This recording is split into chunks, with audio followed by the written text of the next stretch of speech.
మరి దేవుడు ఎందుకు ఆయన జవాబులై ఉండకుడి, తాము ఉపవాసము చేయనప్పుడు మనుష్యులకు కనబడవలనని. ఎవరిని కనబడవాలంట? మనుష్యులకు కనబడవలనని వారు తమ ముఖములను వికారము చేసుకుందరు, వారు తమ ఫలము పొంది ఉన్నారని నిశ్చయముగా మీతో చెప్పుచున్నాను. 17వ వచనము, ఉపవాసము చేయనప్పుడు మనుష్యులకు కనబడవలని కాక. ఎవరిని కనబడుతుంట? మనుష్యులకు.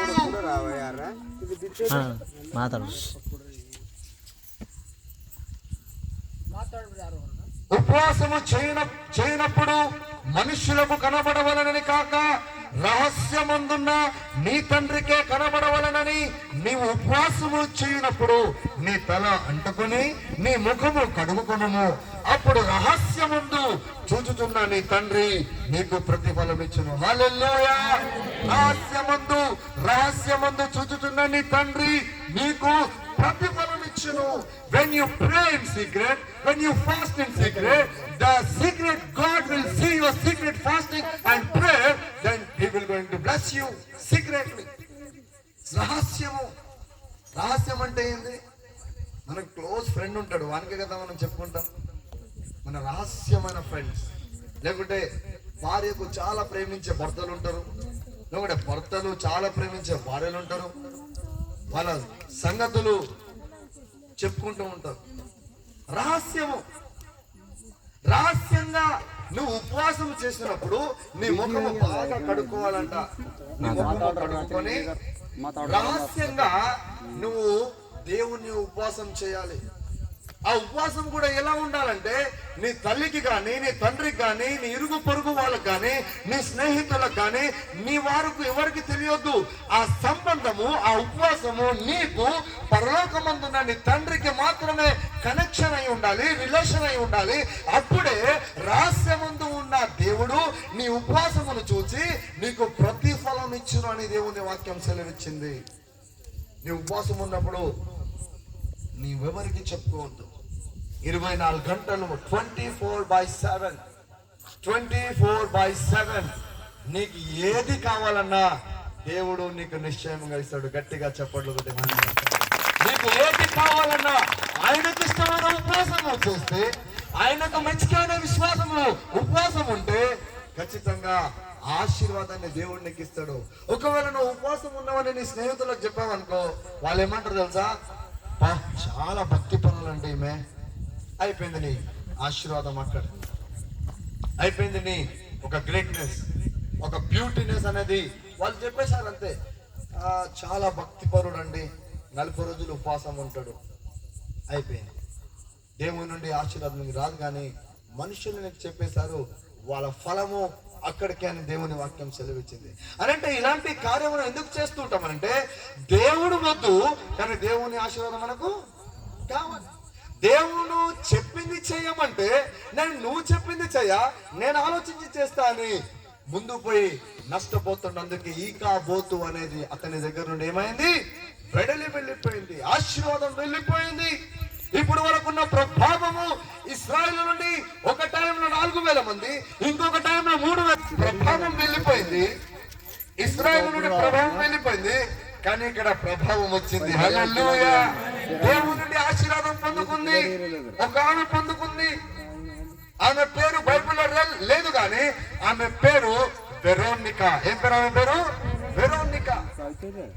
ఇశ్రాయేల్లో ప్రభావం వెళ్ళిపోయింది. వాళ్ళు పైపైన దేవుణ్ణి ఆరాధించారు, పైపైన దేవుణ్ణి భక్తి చేశారు, పైపైన దేవుణ్ణి మయపరచడానికి చూశారు, కానీ ప్రభావం పొందుకుంది. ఆ మాట నుంచి ఒక జాగ్రత్తగా మీరు వినండి. మార్కు రాసిన సువార్త 5వ రక్తస్రావ రోగము కలిగిన ఒక స్త్రీ యుండను. ఆమె అనేక వైద్యుల చేత ఎన్నో తిప్పలు పడి తనకు కలిగినదంతయు వ్యయము చేసుకొని ఎంత మాత్రమును ప్రయోజనము లేక మరింత సంకటపడెను. ఆమె యేసును గూర్చి విని, ఎవరిని గురించి విన్నది? She heard about Christ అంటే ప్రభుని గురించి విన్నది. నువ్వు ఉన్నావా ప్రభుని గురించి? నేను విన్నా ప్రభుని గురించి అన్నవారు కొంచెం తెలుసా? ఎస్. అయితే ఇక్కడ ఆమె యేసును గురించి విని, నేను ఆయన వస్త్రములు మాత్రము ముట్టిన బాగుపడుదుననుకొని జన సమూహములో ఆయన వెనుకకు వచ్చి ఆయన వస్త్రము ముట్టెను. వెంటనే ఆమె రక్త ధార కట్టెను గనుక తన శరీరములని ఆమె వైపు తిరిగి నా వస్త్రములు ముట్టిన ఎవరనగా అడుగగా ఆయన శిష్యులు జన సమూహము నీ మీద పడుచుండుట చూచుచున్నావే, నన్ను ముట్టిన దేవుడని అడుగుచున్నావా చెప్పెను. అందుకైన కుమారి నీ విశ్వాసము నిన్ను స్వస్థపరచును, సమాధానము గలదాన వైపము, నీ బాధ నివారణై నీకు స్వస్థత కలుగును గాక అని ఆమెతో చెప్పాను. హల్లెలూయా. కుమారి వెళ్ళము, నీ బాధ నివారణము ఆయనని యేసు ఆమెతో చెప్పి సమాధానము గలదానిగా వెళ్ళుము అని ప్రభు చెప్పాడు. ఇశ్రాయేల్లో ప్రభావం వెళ్ళిపోయింది. ఎందుకు? పైపైన భక్తి, పైపైన ప్రార్థన, పైపైన విశ్వాసము చూపినందున దేవుని ప్రభావం వెళ్ళిపోయింది. కానీ ఇక్కడ ఒక స్త్రీ ఉంది, ఆమె పేరు వెరోనిక. ఆమె ప్రభువును వెతుక్కుంటూ వెళ్ళిందంట. హల్లెలూయా. ప్రభువును వెతుక్కుంటూ వెళ్ళి seek the God. She went out to seek Lord who can heal her with disease. ఏదైతే ఆమె డిసీజ్ తో బాధపడుతుందో, ఒక వైరస్ ఉంది, అది ఎన్ని సంవత్సరాలు ఉందంట? 12 సంవత్సరాలు. ఆలోచించండి, 12 సంవత్సరాల రోగం ఎలా ఉంటుంది. ఇమాజిన్, నీకు ఒకవేళ 12 సంవత్సరాలతో నువ్వు ఒకవేళ బాధపడుతున్నావు ఒక రోగంతో, ఒక భయంకరమైన గౌడ్స్ అయినా 3 సంవత్సరాల నుండి మంచం పైన పడి ఉండంట. 3 సంవత్సరాల నుండి ఆయన బాధపడుతుండు. ఏమనంటున్నా, నాకు తొందరగా స్వస్థపరచండి, నేను వేస్తున్నాను. హల్లెలూయా. తొందరగా స్వస్థపరచండి నాకు. 3 సంవత్సరాలు ఇట్స్ నాట్ ఎ జోక్. ఒక్క వారం ఇంట్లో ఉంటేనే మనం ఎంతో బాధపడుతూ ఉంటాం. ఒక్క వారము ఇంట్లో ఉంటేనే మనం ఎంతో కంగారు పడుతూ ఉంటాం. అలాంటిది 12 సంవత్సరాలు ఆమె బాధపడుతుంది. హాస్పిటల్కి వెళ్ళింది, వైద్యులు చూశారు, అమ్మా నీకేమైంది?